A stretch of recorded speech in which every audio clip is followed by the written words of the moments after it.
The Read to Lead podcast, episode 74. Hi, I'm Susan Rowan, author of How to Work a Room, the ultimate guide to making lasting connections in person and online. Get ready, because you're about to make a lasting connection with another successful and inspiring author. It's the Read to Lead podcast with my friend, Jeff Brown.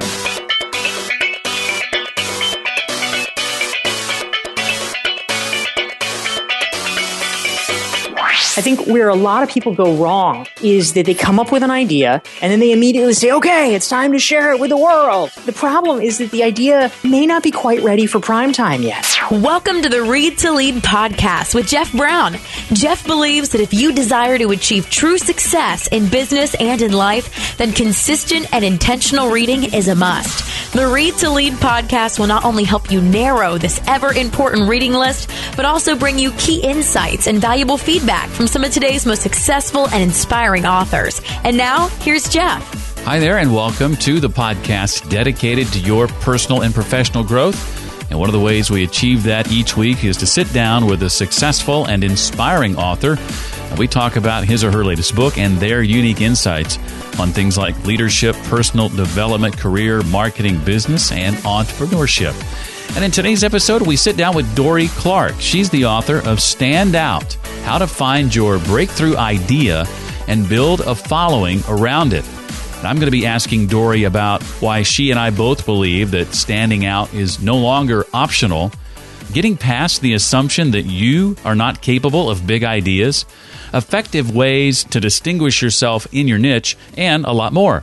I am very, very excited to let you know that since you and I last met, it has been confirmed that the Read to Lead podcast is one of 10 finalists for Best Business Podcast at this year's Podcast Awards happening in April in Las Vegas, Nevada. We would love it if you would consider casting a vote for the show, which you can do every day through March 24th, 2015. All you have to do is go to podcastawards.com and look for us under the business category as Read to Lead. Again, that's podcastawards.com, and you can cast a vote every 24 hours, every day, from now through March 24th.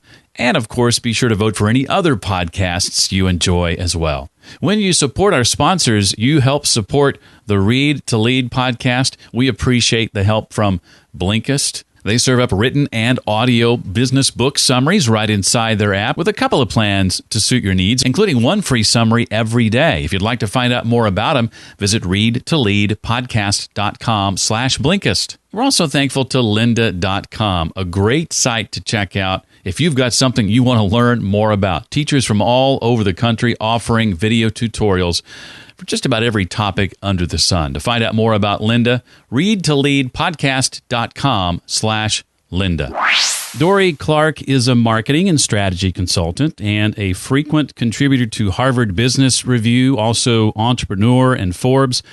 Her first book I highly recommend, called Reinventing You, and she consults and speaks to a diverse range of clients, and those clients include Google, the World Bank, Microsoft, and Morgan Stanley, among others. She's also an adjunct professor of business administration at Duke University's Fuqua School of Business.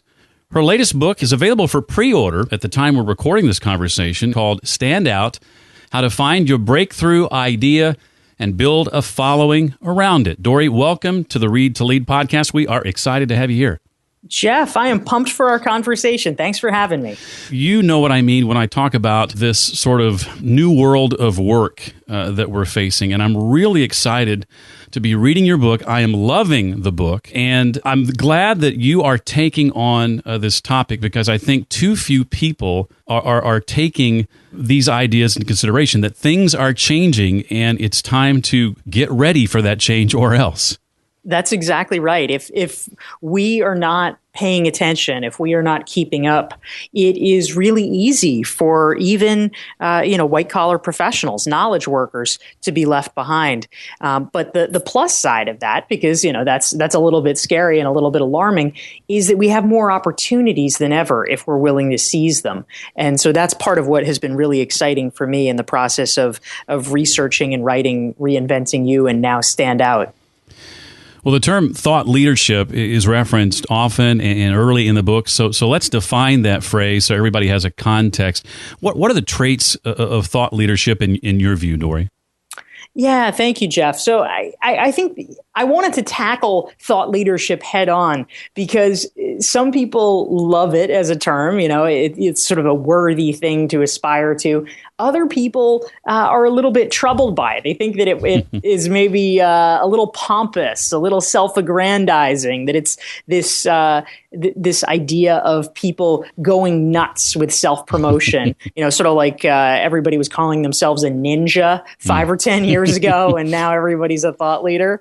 But I actually think that if you really break down the definition of thought leadership, that it is something that is a worthy goal. And so the way that I think about it is that, there's two parts to it, right? There's thought and leader. Thought implies that this is a person of substance. This is not just a random celebrity. This is someone who is not famous for being famous. They're famous for their ideas.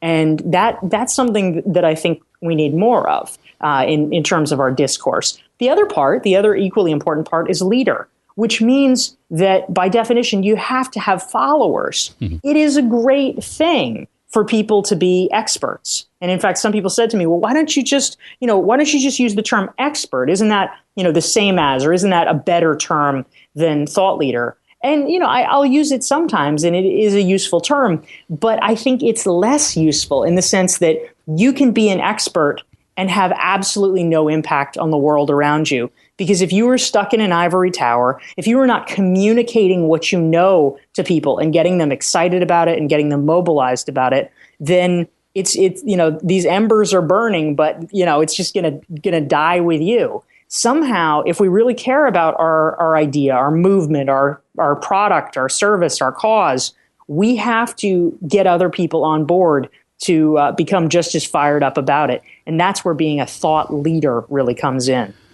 I know as a young person growing up, that was many years ago now, but as a young person growing up, I very much had certain assumptions about what my lot in life was, in the sense that, when it came to grandiose ideas or cool technology or this or that, that was for somebody much smarter than me to figure out, much smarter than me to execute.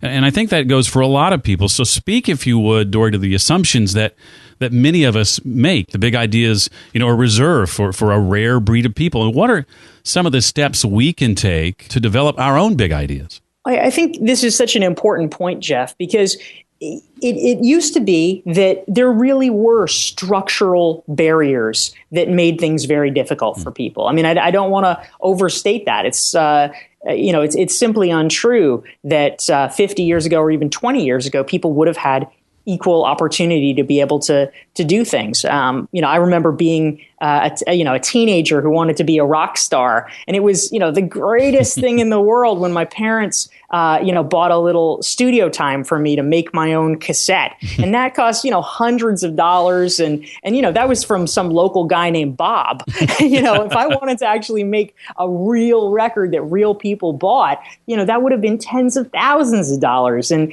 I would have had to know people in New York or know people in Los Angeles to be able to get it done. But a lot of us are just stuck in that same mentality. We haven't really forced ourselves to update our thinking. Now we have the possibility. I mean, it's literally like the JetBlue has a great tagline for some of their commercials. It says, "Go, there's nothing stopping you."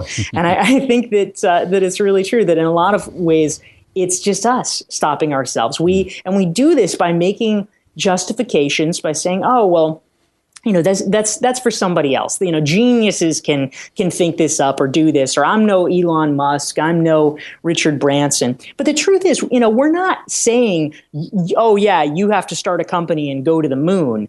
It's not about that. It's about saying, don't be afraid to put yourself out there. Don't be afraid to think big. And it could be in the world, for sure. It could be in the galaxy, but it can be in your company. Why can't you change that policy? Why can't you argue to create a new product or a new initiative? Why can't you be the one raising your hand saying, you know what? Let's just pilot this. Let's just try it and see how it goes. And it's the people who are willing to do that in our current economy that are going to reap disproportionate benefits.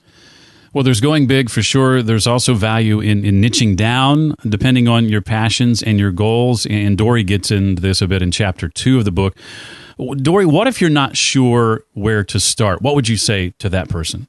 So I can absolutely relate. I mean, David Galenson, who is a cool guy who I actually have had the pleasure of meeting personally, but is also a University of Chicago professor. He talks a little bit, this was actually popularized by writings that Malcolm Gladwell has done. He talks about two different kinds of people. He's studying artists, and I think it's true for artists, but also maybe for the rest of us. And one kind of artist is like Picasso, where from the beginning, practically the minute they walk out of the womb, the minute they walk out of art school, they know exactly what they want to do. They've got a vision. It's all about executing that vision. But then you have other artists where it takes a much longer period of time. It's almost an iterative process that you have to kind of come into your own. You have to kind of learn who you are. And that's slower. It's more frustrating sometimes, but it also means in the end you can get a very rich product because you've been exposed to a lot of ideas, and you really have found something that just sings, just resonates with who you are. And so if you don't know immediately, what your niche is going to be or where you want to make your impact, that's fine. This is actually something that I talk about a lot in my first book, Reinventing You, as well. For people who are trying to find the place where they want to make their impact, there's a lot of things that I think are overlooked as possibilities. One of them, which is one of my favorites because it kills multiple birds with one stone, is actually charitable board service. A lot of people just think of that in the category of giving back, which it certainly is. It's a nice thing to do to give back to causes you care about. I also encourage people to think of it as a form of professional development because you're volunteering. Unless you come up with something that is truly a stupid idea, if you raise your hand and say, hey, can we try this? If you're willing to do it for free, they're probably going to say yes. And that means for any aspect of your professional life that you want to explore, that you want to learn more about, this is your playground. At your job, you are expected to have a reasonable level of competence in the work that you do.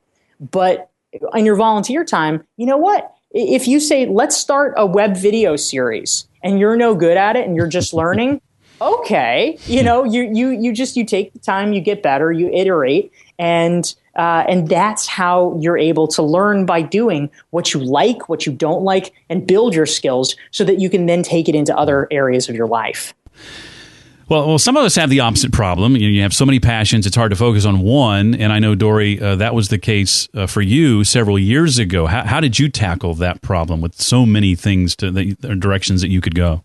Well, one way that people can do this, Jeff, and this is a way that I did myself in terms of finding a niche, was actually you could say letting the market vote. And what I mean by that is that it is really hard for a lot of people, even very very smart thinkers, to know what is actually going to resonate with people. This is why Hollywood movies still fail all the time, even though they've been doing this for nearly 100 years and spend millions of dollars. There's a lot of unpredictable elements, and so what is actually not a bad way for people to approach this is to simply try a lot of small experiments. This is something that, for people who are interested in this, the book Little Bets by Peter Sims talks about it. The Lean Startup by Eric Ries, who's actually somebody that I profile in Standout, talks about it. But it's about taking small controlled bets and then seeing what will stick. And so in my case, my first book, Reinventing You, actually arose out of being a blog post that I wrote for the Harvard Business Review. Now, I write plenty of blog posts, but for some reason, this one post that I did in November of 2010, it was called How to Reinvent Your Personal Brand. It kind of caught on. It got a lot of views. It got a lot of attention.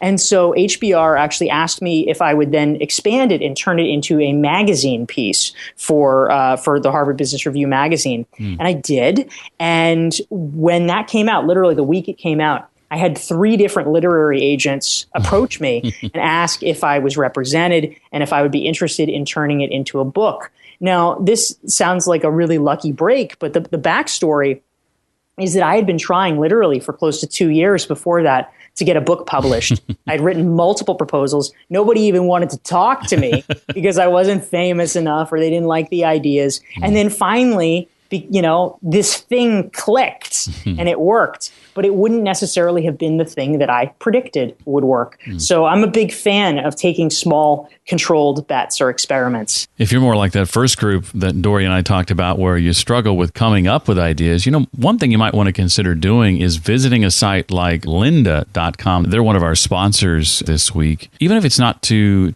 access any of their courses, but just to look at what's out there to get an idea of what people are really gravitating to and what the needs are, or maybe find a hole that you can fill. Right now, they've got this special deal going on where because you listen to this podcast, you can access every tutorial, every video, every course on their site free for 10 days with no obligation whatsoever. Whether it's web development, photography, visual design, business, learning Excel, WordPress, Photoshop, setting new financial goals, whatever it is, there's a course at Lynda that can help. And again, maybe hone some of these ideas that you're struggling coming up with or narrowing them down if you're on that side of the equation. I'd love for you to check it out. Again, it's free for 10 days when you go to readtoleadpodcast.com/Lynda. Well, then chapter 3 gets into the need for providing new data and new research. And I think, Dorie, for most of us, when we hear that term research, it's easy to get overwhelmed. I'm just one person. I don't have a big budget. There's no time. What do you say in response to those kinds of objections? Yeah, I definitely relate, Jeff. I mean, for a lot of people, if you say, "Oh, do research," they envision something like, "Oh, you should go get your PhD," and then, which obviously people don't have the time or the money or the inclination to do these sort of massive, expensive projects. But really, a point that I want to make in Stand Out is that in today's opinion-driven discourse, you read the web, and there's actually, in a lot of ways, not that much news on it.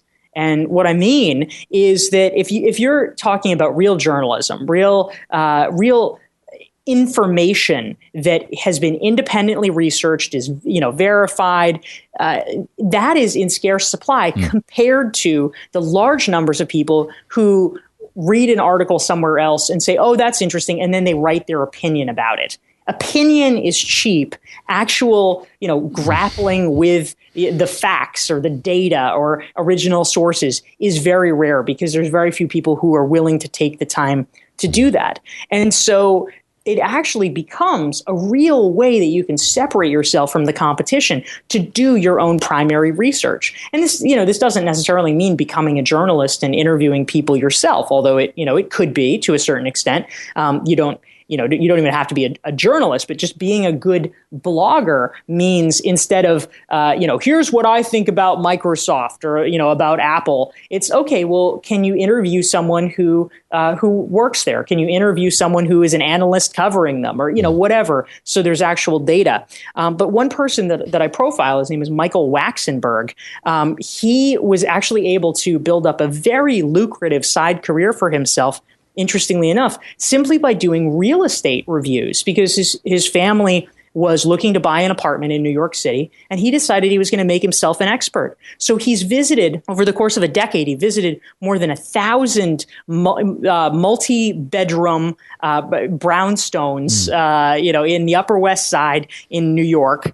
He made the Upper West Side his specialty. He wrote very, very detailed reviews of them, and on this website called Street Easy. And he became so renowned for his knowledge, even though he wasn't a realtor. He was getting people saying, "Oh, can you help me? Can you represent me?" And he'd have to say, "Well, I would, but I'm not a realtor." And he got so good. Finally, a realtor reached out to him and said, "Look, I'll sponsor you."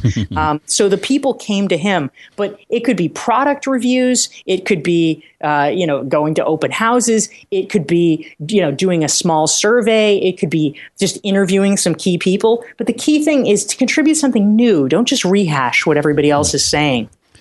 Well, talk about, if you would, Dorie, the importance of considering the possibility of maybe combining ideas and maybe disciplines in a unique way. Maybe there's a case study from the book that illustrates this very, very well.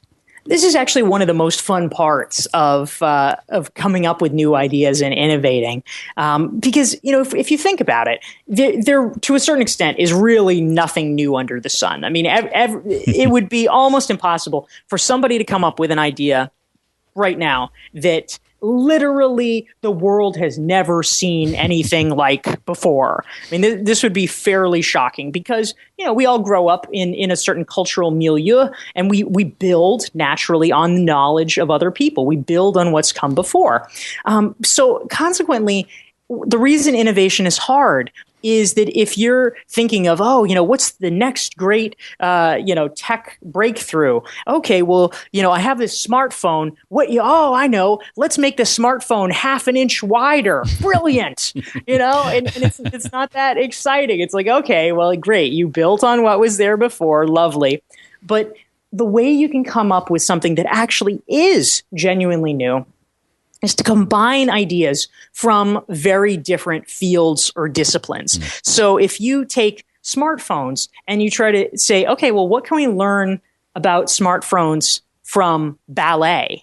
Or what can we, that's interesting. Okay, well, how do you make a smartphone more graceful? How do you make a smartphone more lithe? Or, okay, what can you learn from a smartphone about, combining that with football on the other end of the spectrum? Oh, okay. Maybe you can take some of the technology that they're putting into helmets and crash resistance and trying to prevent concussions. Maybe you somehow bake that into a smartphone so that people are less likely to break it or destroy it. So it's about bringing together these really disparate fields to come up with new ideas. And just one quick example, I was mentioning Eric Ries earlier from the Lean Startup.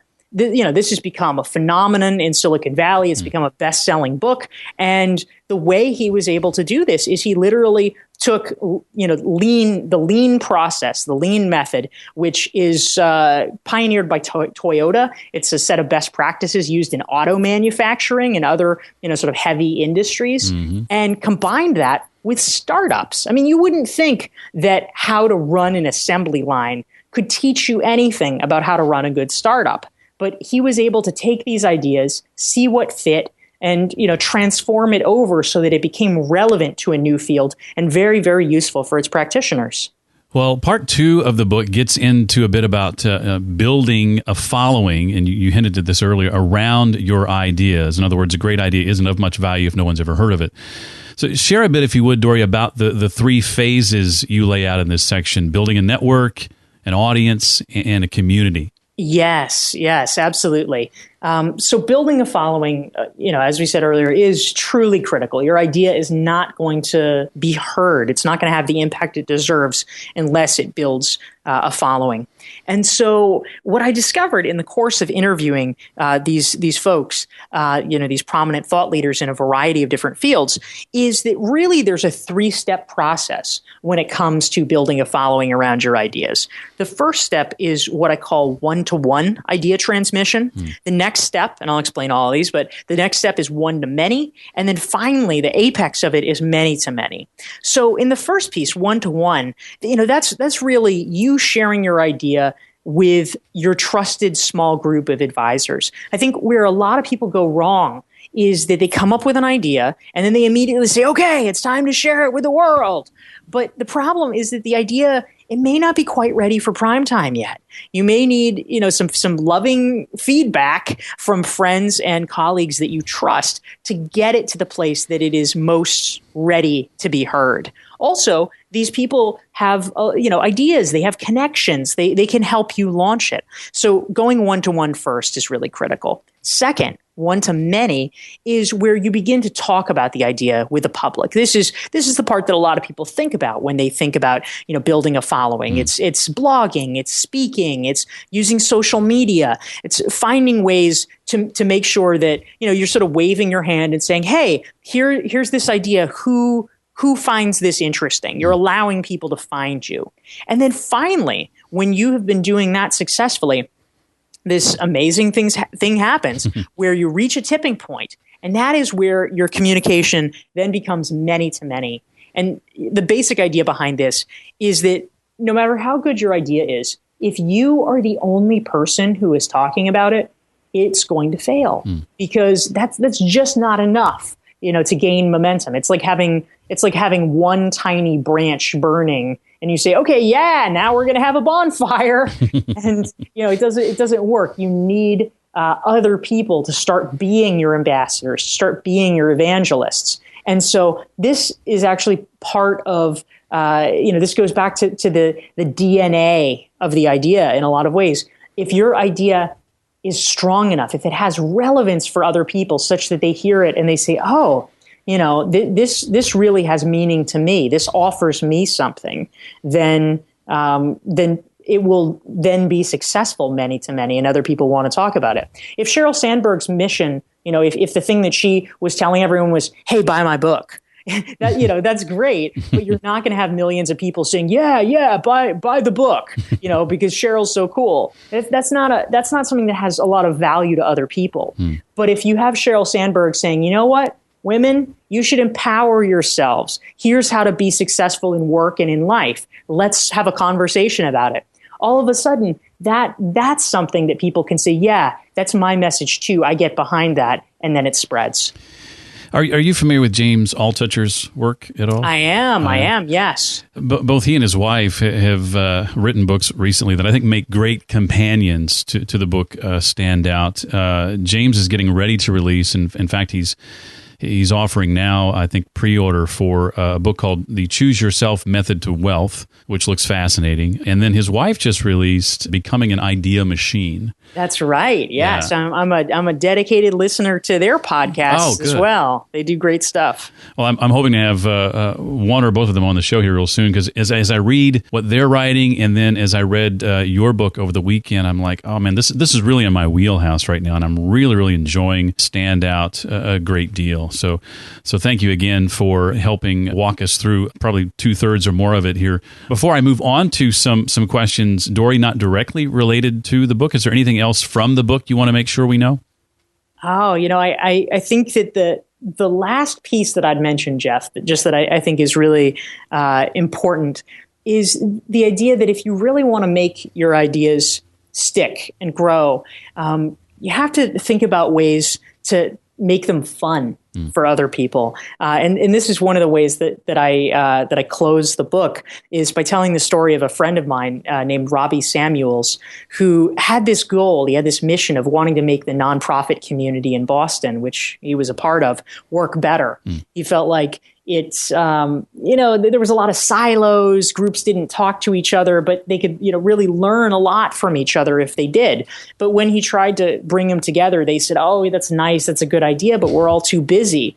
And he realized it was never going to work if he just said, oh, this is, let's have another meeting so that we can coordinate better.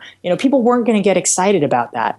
And so sometimes you almost have to, outsmart people. You have to think about, what do they need? Yes. But how do you give it to them in a form that's what they want?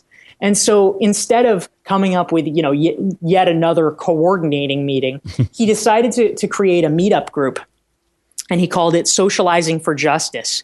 And it was a group for Boston nonprofit advocates and their friends. And every other week they had events, and it was everything from bowling for justice to Trivial Pursuit for justice to cocktails for justice. And everybody wanted to come because it was fun. And within 6 weeks, there were 150 people coming to their meetings. And today the group has been going on for nearly 9 years and has 2,500 members. And that's the way that you can build momentum, that you can build a following. Robbie got his wish. Nonprofit advocates are coming together. They are meeting each other. They are trading ideas and best practices. But he did it in a way that was different than he originally thought, but far more powerful. Great story. Great story. Well, one question I ask every guest, Dorie, I want you, if you can, to name for us a couple of books that you've read or maybe are currently reading that have impacted you, and share with us, if you can, how or why they impacted you as they have. Yeah, thank you. Absolutely. Well, one book that I love to be an evangelist for, because I feel like it really should be part of the classic business canon. And it was a popular book, but I don't think it's gotten the full attention that it deserves, is a book by Jeffrey Pfeffer, who's a professor at Stanford's Graduate School of Business. And it's called Power: Why Some People Have It and Others Don't. And it is one of the most insightful books about organizational psychology and how to succeed in corporate environments that I've ever read. So that's one of my all-time favorites. And I quote Pfeffer pretty extensively in Stand Out and in Reinventing You, because he's always got a lot of great ideas. The second book that I'll mention, just to pick one that I'm literally reading right now, is called Apples Are from Kazakhstan. And it sounds a little random, and it is a little random, but I just got back last month from spending 2 weeks teaching Kazakhstan. And that's something that has been really enjoyable for me over the past few years, is to sort of build up the international aspects of my practice, teaching and speaking and consulting. And so I'd never been to Kazakhstan. I'd never been to Central Asia. And so for me, I really enjoy traveling and learning about new parts of the world. And one of the best ways, of course, in addition to going there, is to read memoirs and other sort of historical overviews of them. And so now, Kazakhstan is the thing that I'm spending a lot of time reading about. And in fact, it is true that apples, as we know them, are indeed originally from Kazakhstan. So that is the fact of the day for everybody, all your listeners. I never knew that. Well, I believe, and I think you would agree with this, that the ability to effectively share your ideas in public, which you have a chance to do fairly regularly, plays a major role in your level of success or speed with which you experience it. What are some of your tips for delivering a meaningful and memorable public talk? Well, in terms of public speaking, I do get asked about this a lot. For me, what really has enabled me to be successful and to get better over the years, because I know that I have, is, the banal answer is practice, but I'll tell you specifically what kind of practice. I spent several years teaching undergraduates. And, now I primarily do business school and executive ed teaching. But I taught a number of undergraduate classes, including some at Emerson College in Boston. And one of the things that I think was just crazy that Emerson did that no other college I taught for did, but, it was painful but actually fairly useful for me, was that for a 4-credit class, they actually require you to do a 4-hour class each week. And so I spent several years spending Monday nights from 6 p.m. to 10 p.m. teaching students. I like to say they came in hungry and they left sleepy, and I had to entertain them in between. And so I think a lot of people, everybody starts out by having a little bit of nervousness or stage fright or whatever. And if you're doing it enough, really what the secret is you have to make speaking become banal for you. You have to get so comfortable with it that it's like, oh, it's just this other thing that I'm doing. It's not like some special scary thing. And so if you have to do 4 hours of teaching per week, I'm now at the point where if somebody says, hey, can you give a lecture? If it's anything less than 4 hours, I'm just like, sure, no problem. When? Right now? Piece of cake. Yeah. So that heightened level of practice and experience has been really helpful. The other thing that I'd say too is just that, and it ties in, is acting not nervous, shows a level of confidence that creates a virtuous circle, because the audience wants you to succeed. They don't want to be enduring a bad speaker. It's a win-win for them if you do well. And so if you're acting like you're in command of the room and you're not freaking out, they're going to give you the benefit of the doubt, and they're going to be responding from the beginning more positively, which, that reinforcement makes you feel yet more confident, and it leads to better outcomes and a more satisfying experience. I think it was a TEDx talk that you did. Yeah, I did do one of those recently, and I was just really impressed with you came off as so polished and. Never at a point though did I feel like that I was watching something that was rehearsed. Does that make sense? It sounded or felt just very conversational, but every word was carefully chosen. It was just fascinating to watch. Oh, thank you. I appreciate that. And, it's great when that comes through because, for that event in particular, I was just getting over a cold. And so the thing that was going through my mind for the entire duration of the speech is don't cough, don't cough.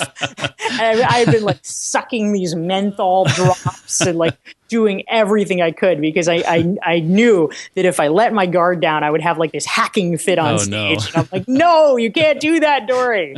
So that was where my head was. So I'm glad that it came across as being polished. Thank you, Jeff.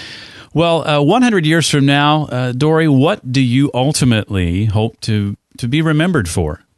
Well, it's lofty, and I I know there's a lot of great people that 100 years ago were doing amazing things that nobody's talking about now. So I would be okay with that too, honestly, because I know the tides of history. People go in favor, out of favor, all of that. Right. But if I were remembered for something, I would like it to be my books, and I would like it to be for the fact that I helped other people figure out how to get their best ideas noticed. For me, it is a real problem. It is something that really bothers me. The fact that there's a lot of people with very good ideas that could help the world, that could help society, and no one is listening to them because these folks are held back because they don't know the right way to communicate about them, or they don't know the right way to get that message across.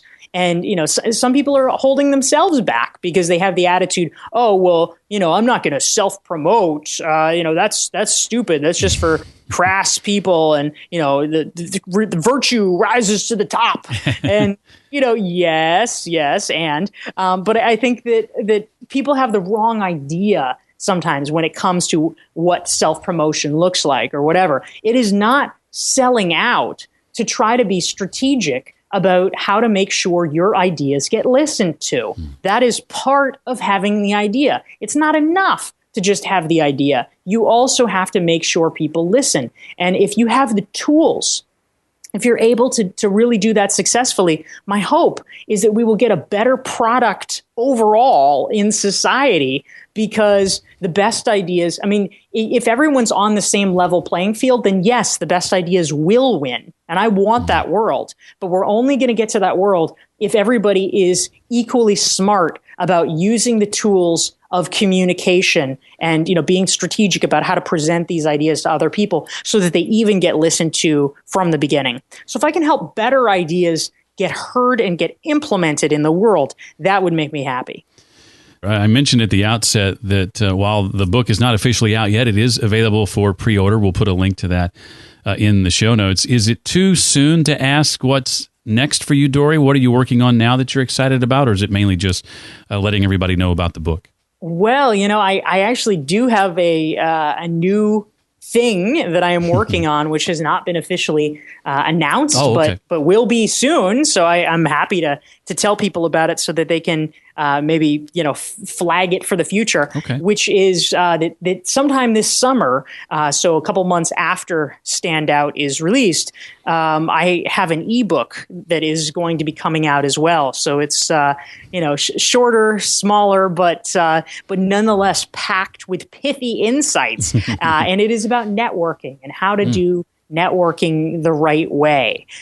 So for people who might have found Reinventing You or Stand Out of interest, this will be another collection of my works that hopefully they might enjoy.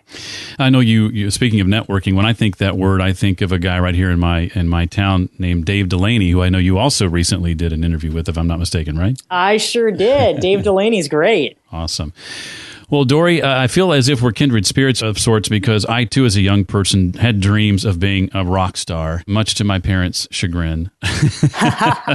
Were you a drummer? Was that leading to their chagrin? Well, thankfully for them, no. I played bass guitar. Oh, yeah. Sang lead in a band, wrote songs, and was the biggest Billy Joel fan ever. That's fantastic. I am right there with you in the recovered aspiring teenage rock star category. I too realized that it would never work out for me because I get really motion sick on buses. Oh, wow. And I thought that a life of touring that would just be deadly. So I might as well be a business author. That's right.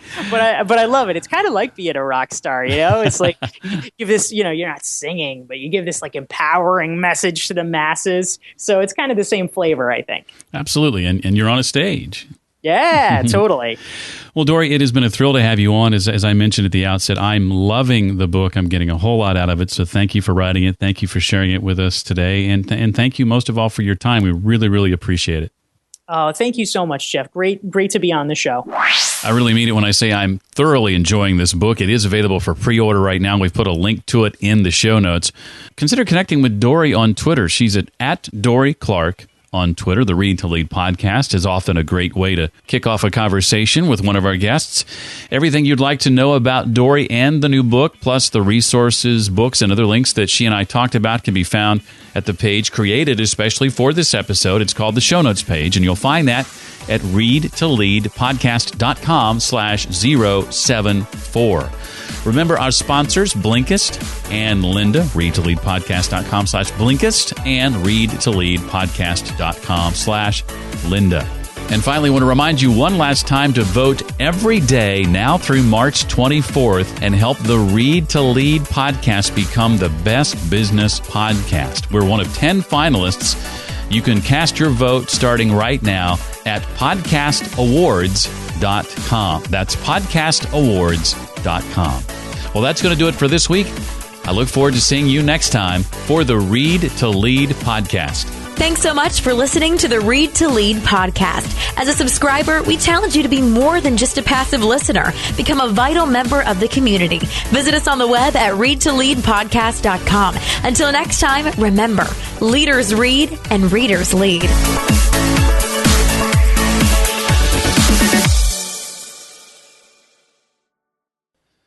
I play nights in the Spanish part of town. I've got music in my hands. The work is hard to find, but that don't get me down. Rosalinda understands.